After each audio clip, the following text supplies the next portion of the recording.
Hiya peeps, how you doing?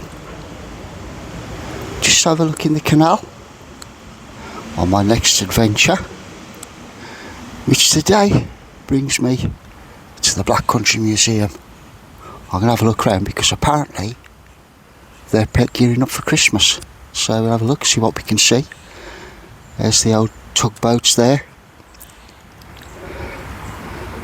Birmingham New Road Bridge, as it says over there. So come on, let's go and have a look, see what we can see at the Black Country Museum.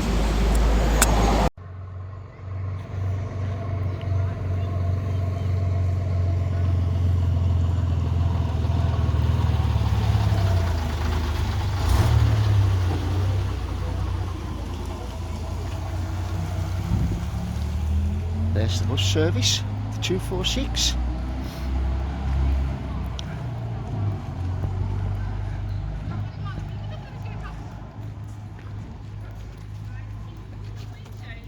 Let's see if we can see anything Christmassy today at the Black Country Museum. There's a lady over there standing in the garden.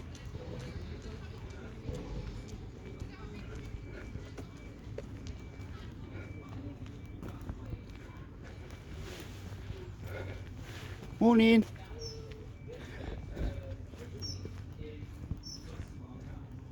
Lectures going on over there, as we can see.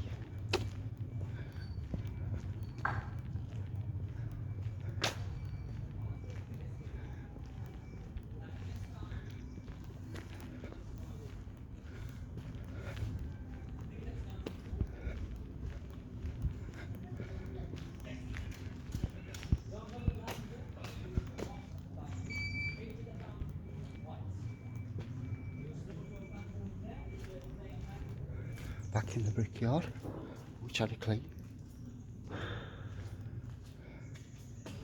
And I presume that's for the schools, where they can come and have their lunch in different bricks.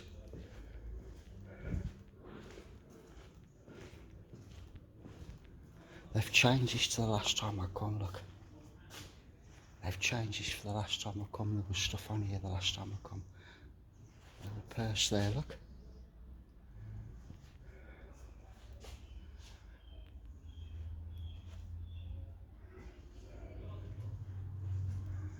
It's always worth keep popping back to the museum.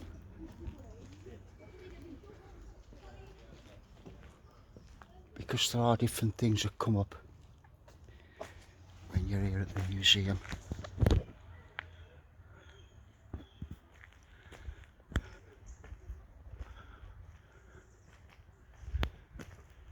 And I like to try and bring you different, excuse me, different views, different bits every time we come. I will be coming back over the next few weeks. There's this.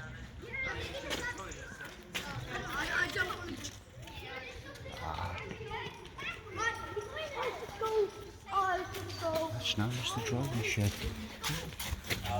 Very good. Conveniences.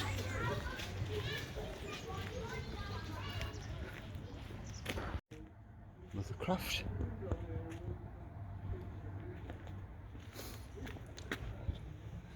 It's nice one here.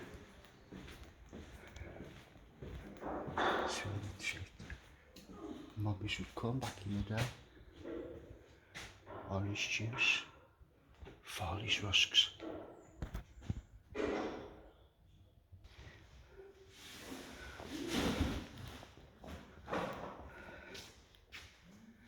It's the babies there, look.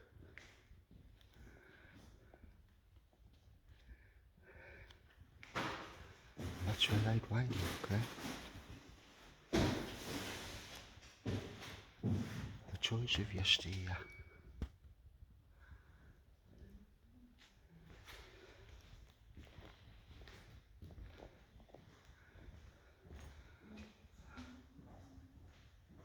Lovely. Baby's clothes set out there, look.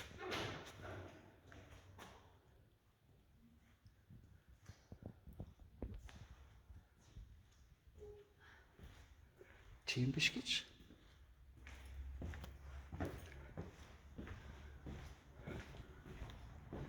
It's always best when I come to the museum if there's a cast member here, just to ask.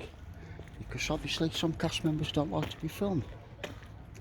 And you have to respect it is a job at the end of the day for them.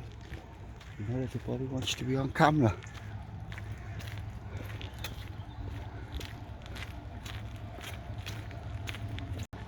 Onto the park. Folks's Park.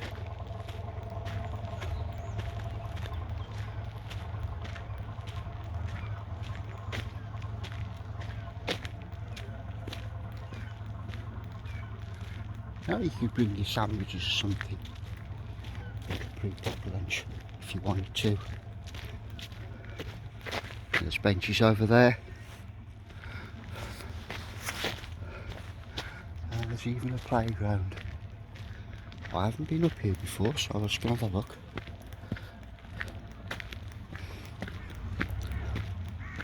The old-fashioned playground.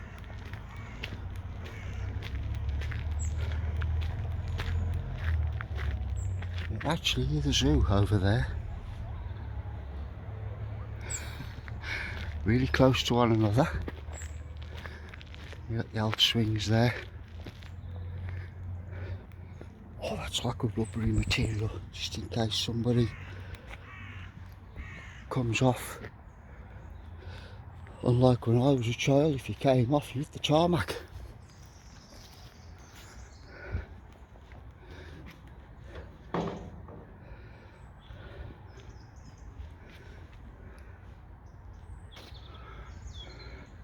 The old Helter Skelter.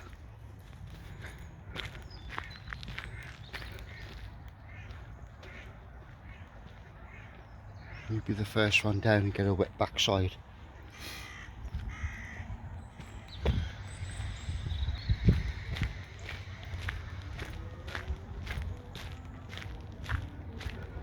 First time I've seen that, first time I've really noticed that, and like I say, you come to the Black Country Museum 4, 5, 6, 7 times a year and you still miss little bits, and that's why I like to keep popping back.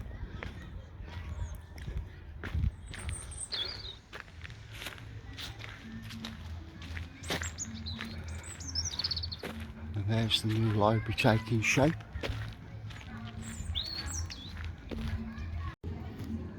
Oh, got it again. The butchers is shut again. Oh dear.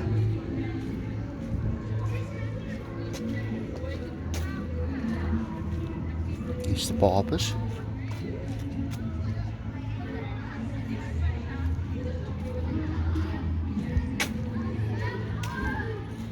Hiya. Little phone boxes.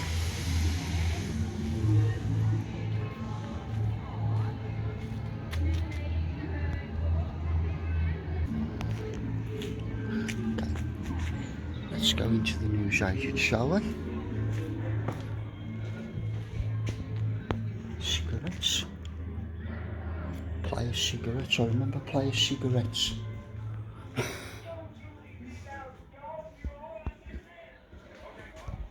Chocolate bars have definitely got smaller. They have definitely got smaller. Too small if you ask me. They have. More expensive. Indeed, your average chocolate bar price in 1959, which is the year that we set, is about 5 pence. 5 pence for a chocolate bar. Look at the size of the Bounty over there. Massive, isn't it? And I had a crunchy this morning. I think the crunchy was about that big. This is the size of a crunchy here. You see? At this point, There's it's a crunchy. owned by Fry's, not Cadbury's at this point. Absolutely fantastic. Thank you very much, my dear. No. Can I look around the back? Yeah, of course you can, yes, sir. Thank you very much. Oh, it's just nice and cosy. Oh, it's lovely, I love it. And this is, of course, where the proprietor will live in, isn't it? In the back. Indeed, yes. So that was their house as well as their workplace. I can remember my nan having one of those vacuum cleaners. And there I am. Hello. The old television look. Lassie. And what we got for breakfast, we got toast, boiled egg. And I remember those, I'm giving away my age here. One of those units there, I remember one of those units there. It's fantastic. Very good. Well, I want to thank the young lady. Thank No you very problem. much, my darling. No problem. Have a good day. And you, sweetheart. Thank you. Bye-bye now. Bye-bye. Very nice young lady there. Okay, guys. When the last time I came here, I was looking in this toy shop window. Okay? And I was looking at the Cluedo and all this sort of stuff, and I commented on those dolls up there. What I missed was this. It's like a little traction engine there. I've actually got that traction engine. And it wasn't until I played the video back that I realised, oh, I've got that. So there you go. Plenty of school trips in today. I haven't seen anything quite Christmassy yet. Maybe it's a bit too early.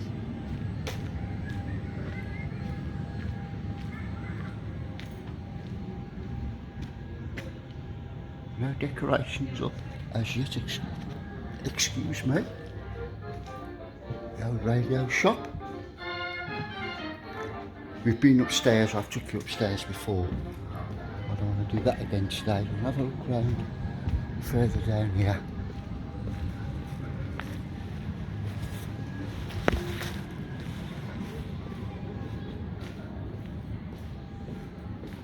I bet Hobbs's Fish and Chips is open. I can't smell it. Yep, it is. The Taylor's is open. Humphrey Bros is open. The motorcycle shop is open. Let's go have a look around the motorcycle shop, shall we? The young gentleman's just come out. I will ask the proprietor if he's okay if I can swing the camera around. Here we are, the bike shop. There's all the bike spares.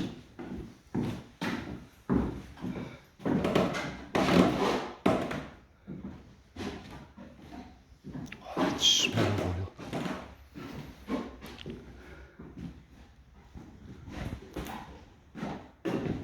Absolutely fantastic. The old lamps there, look.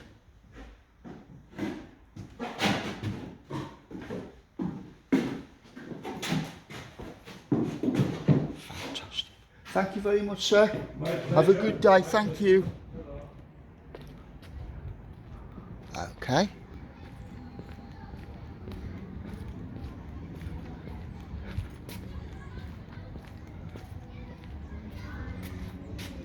It's the DIY shop. Still no sign of any Christmas stuff.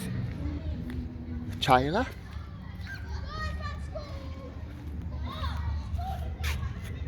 I can remember my granddad wearing a trilby just like that one. There.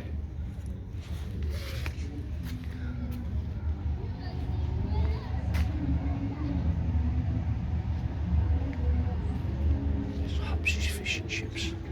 I'm not hungry yet. It's not like me, I'm not hungry yet. No sign of any Christmas stuff as yet. Like I say, I think I might be a little bit too early in the year. I'm going to pop back. What I'm going to do now, folks, I don't know if I've mentioned it, I've been having trouble with a new microphone I bought. I'm going to switch microphones over and use my old me cordless one and see how we go. So there might be part of this video I turn to music if the cordless microphone decides to cut out. So I'm going to try it out. So we're back in a moment. Okay, there we go. I'm going to bring you down.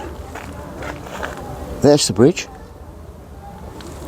There's the oldest part of the museum, which is there. I'll have a walk down here.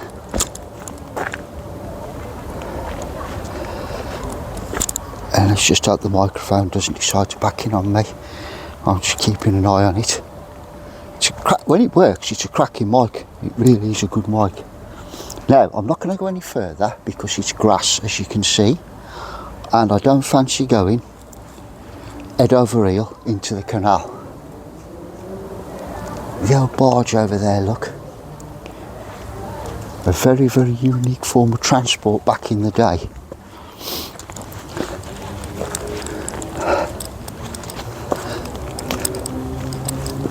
Let's make our way up. Plenty of school trips, as you would expect, here at the museum today. It's about mid-November as the recording of this.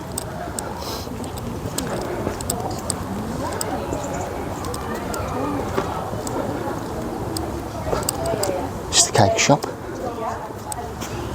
and the tea cook confectionery.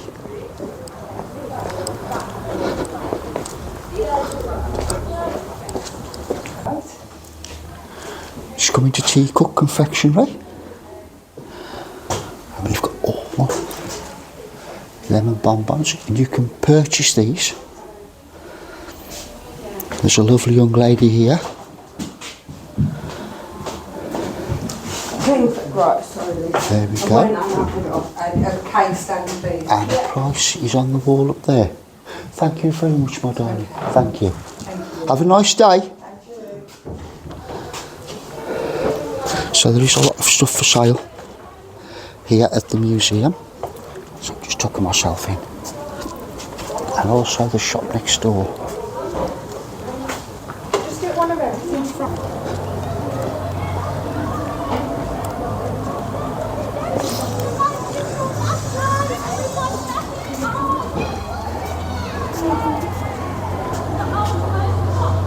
The bacon, the pig's head, and the rabbits hanging in the window.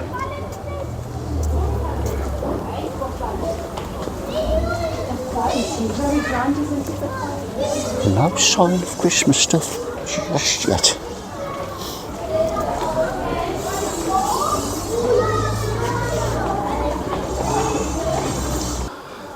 Okay. I love the smell. And me. I love that. I just wish I could put the smell on film. It's a hundred years of training. Oh, it's beautiful.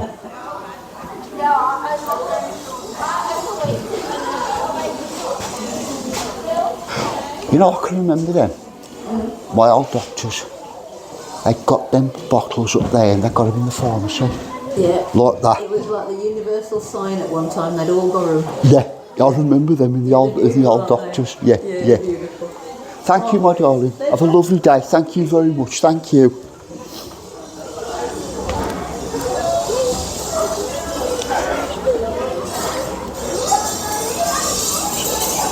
It's one thing I always do is respect the cast members.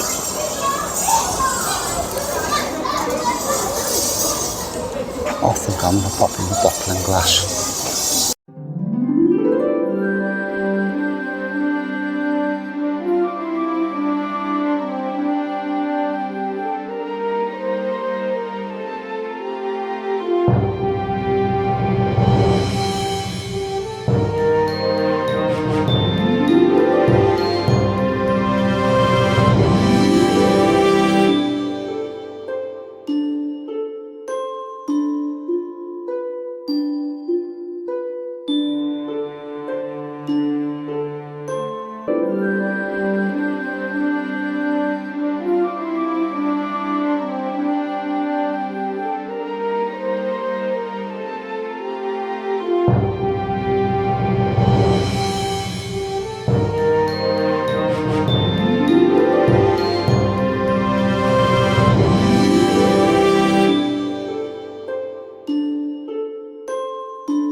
Is this like an hardware shop?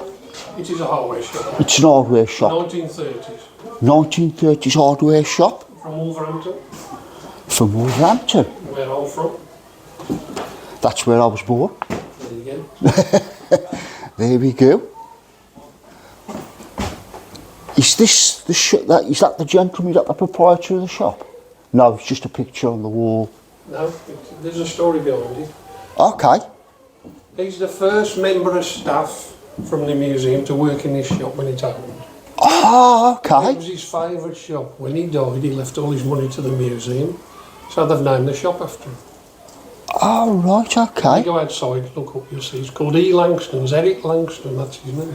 Oh, that's Mr. Langston, is it? Yes, it's actually called Nash's, the shop. Oh, lovely.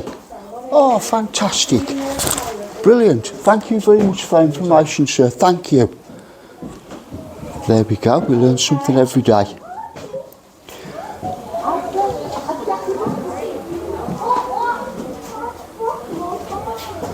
All the chinaware, the bakeware there, and the old tin bath. The old tin. And I remember, giving away my age, years and years, my mum first bathing me in one of them. All made locally. Yes. The old mop buckets and stuff. There. Okay. Let's just check this shop out. Hello, sir. Have you come to see Uncle? Who's uncle? Well, if you come to see Uncle, you really should be going around the back. You don't want Okay. people around here knowing your business. Okay.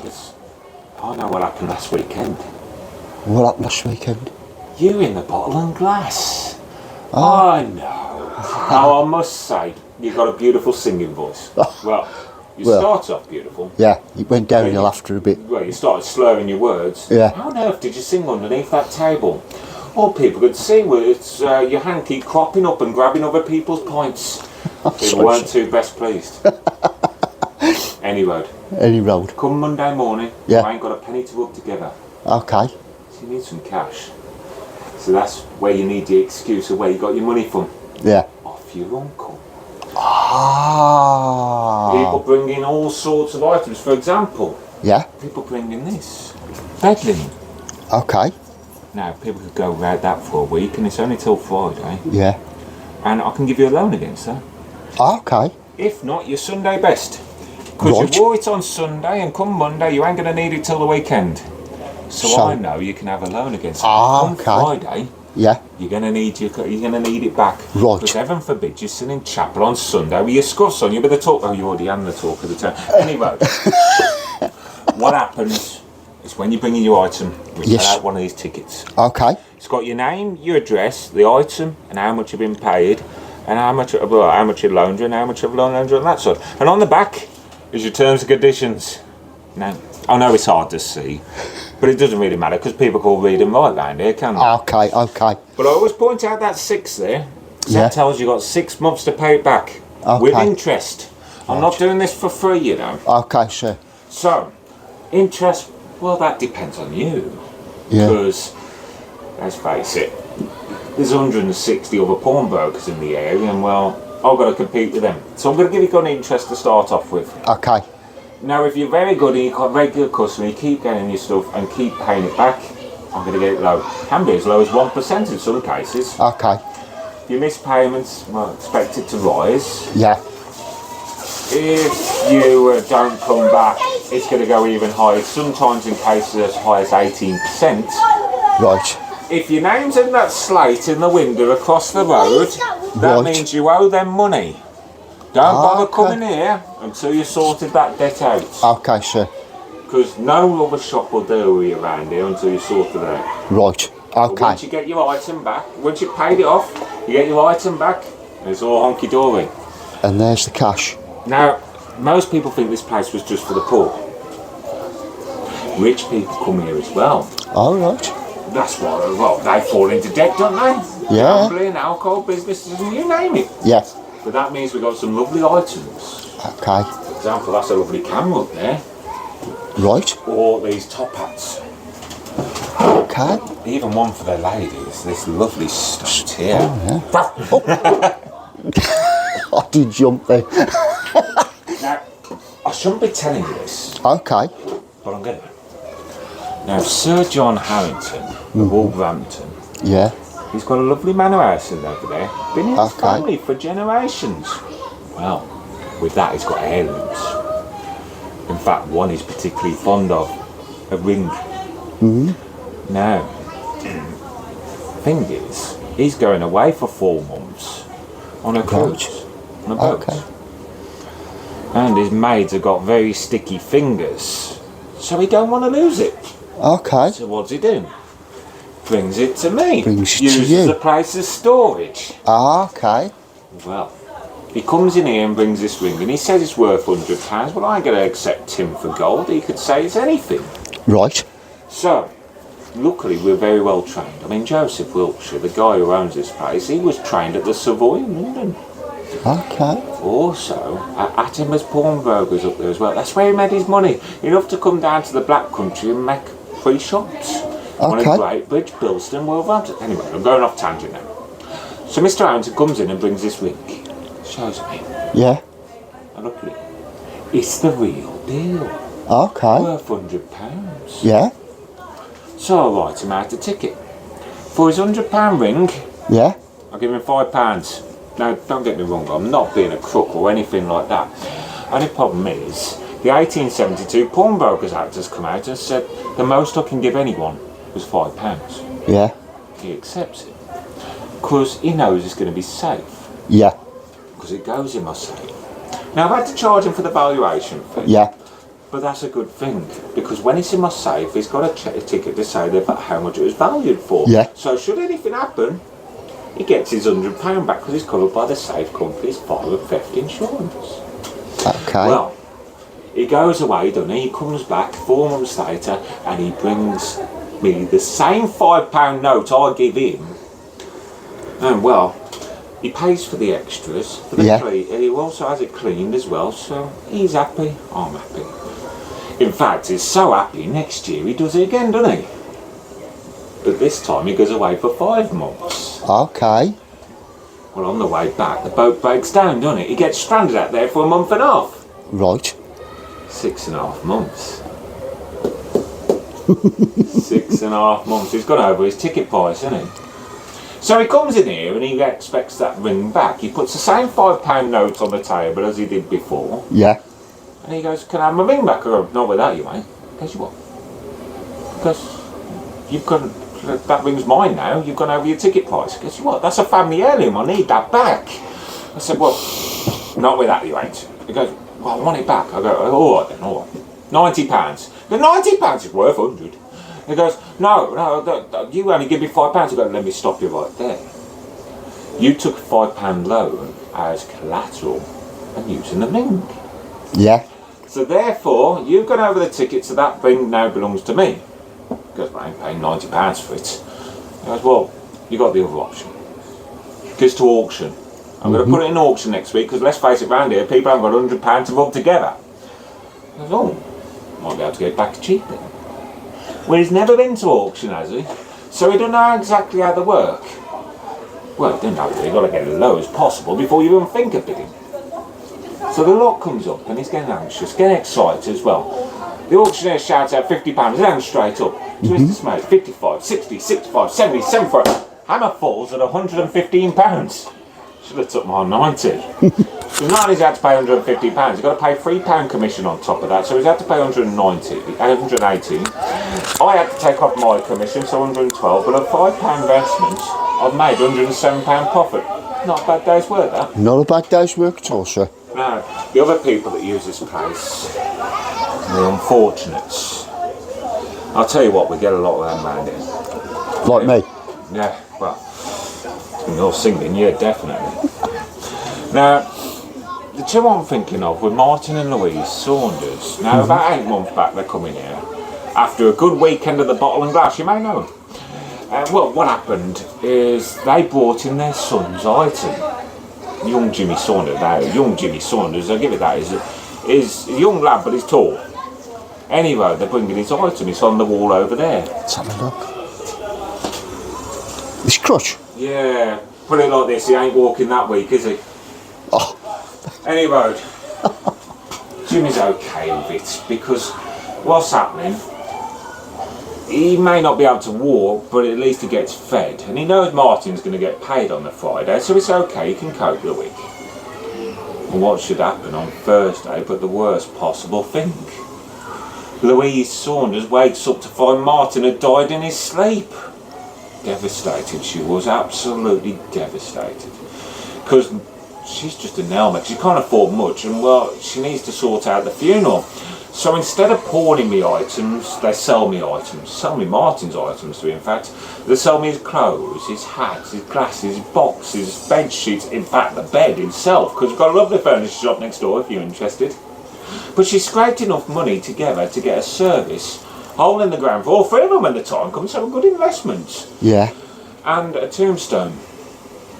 But not enough for the crutches. This led to a problem.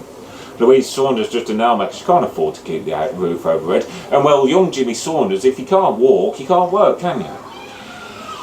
Next thing you know, they end up in the workhouse. Oh, and this dear is where me. they get separated. Yeah. Last I heard, they're on the streets. However, we have got an item of Martin's still here today. In fact, you could try him on if you really want to. It's his teeth. I'm fine. So ask you once more, have you come to see Uncle? I'm with you. So,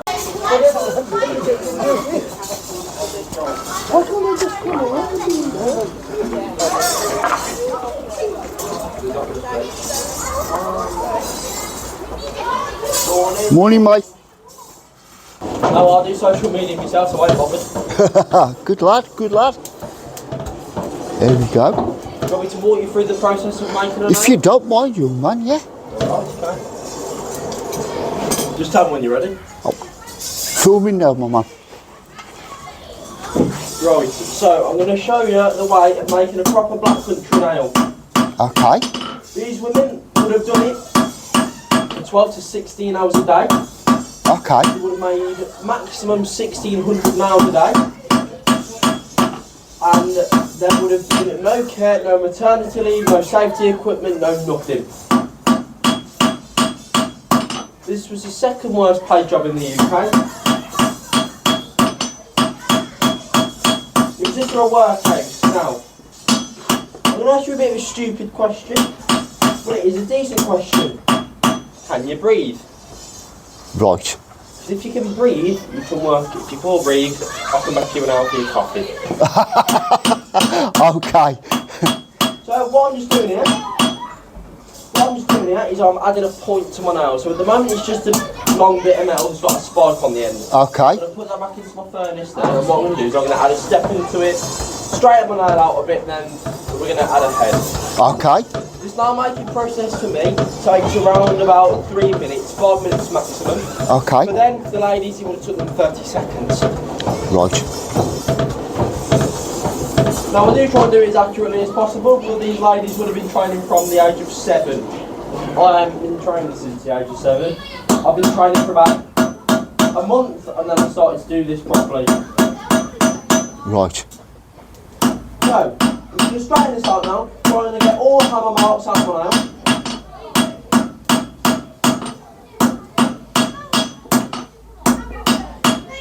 I want to make it as neat as I possibly can. Yeah. Because I would have sold these off at the end of the week. Not to anyone, to a man called a fogger. Now, the fogger, what he does is he sells you the metal and he'll buy it back from you in the form of nails. But he's not very fair, you see, this man. This man will tamper with his own scales. Okay. So what he'll do is he'll sell you the metal heavier than it actually is. Yeah. And he'll buy the nails back off you lighter than they actually are. Yeah.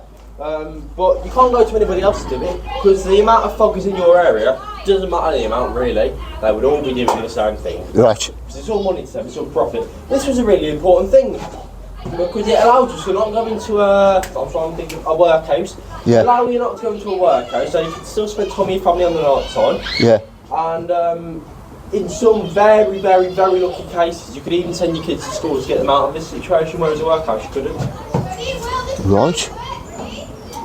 This should be ready for a notch in the top now. straighten it out a little bit. Now, nail making has been around for hundreds of years, since metalworking really began. In different shapes and forms. It would have had different tools to make them. I have more modern-ish tools that fit for the era that I'd be setting. But nail making's been around for hundreds of years. Now we're in the Black Country, metalworking's been a big thing until the from the 1700s. So that's when the Industrial Revolution started. Yeah. We found out in the 1700s that we were sitting on massive beds of coal. Coal beds that spread for miles. Yeah. In fact, you're standing on one. Yeah. This patch of land had 43 mines, around about, it had 40 odd mines. Yeah. And what they did, it was that high up and that thick. We had two types of mines. We had a shaft mine, we had a drift mine. Yeah. We have a simulated drift mine on site, Yes. and we have shaft mines on site too. Yeah. But the coal was that rich and dense in this area that you could just pick a bit of grass out the way and it'd be underneath the grass. Okay. In fact, the Wrenchester Nature Reserve, massive heaps Yeah. of coal. Yeah. Heaps and heaps and heaps. So, that's why I've got so much work around here, because we've got coal very easily accessible. If you go to our visitor, our original visitor welcome centre, you can see a photo of a man digging up a pipe to fix his house, and coal is just coming up out of the ground. Okay. That is the perfect temperature. I'm just going to fix it up a little bit. Put that back in there for a moment, just so I can keep it nice and hot. The hotter I can keep it, the better. Because I want to snap it off in my heading tool. Then I'm going to add a head in there. Okay.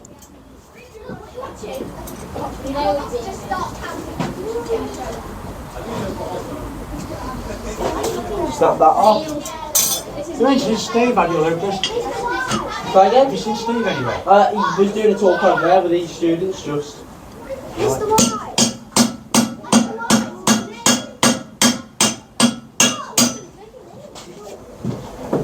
need to put it in the water.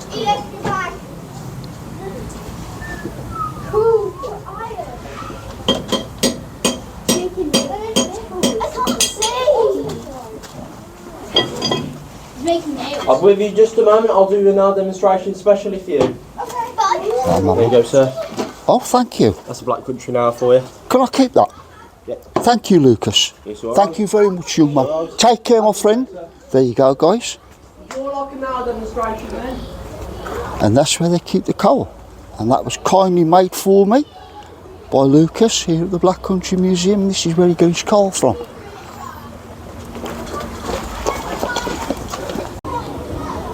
Well, that's going to do it for today. We learnt a few things, haven't we? I've even got a little keepsake. My little Black Country nail, made for me by the blacksmith. And we learnt about Uncle. How you'd make money, sell stuff to make ends meet back in the day. So from the Black Country Museum, don't forget, give it a thumbs up, subscribe, it's free, you don't even have to see Uncle. And I'll speak to you on the next video. Take care now, bye bye.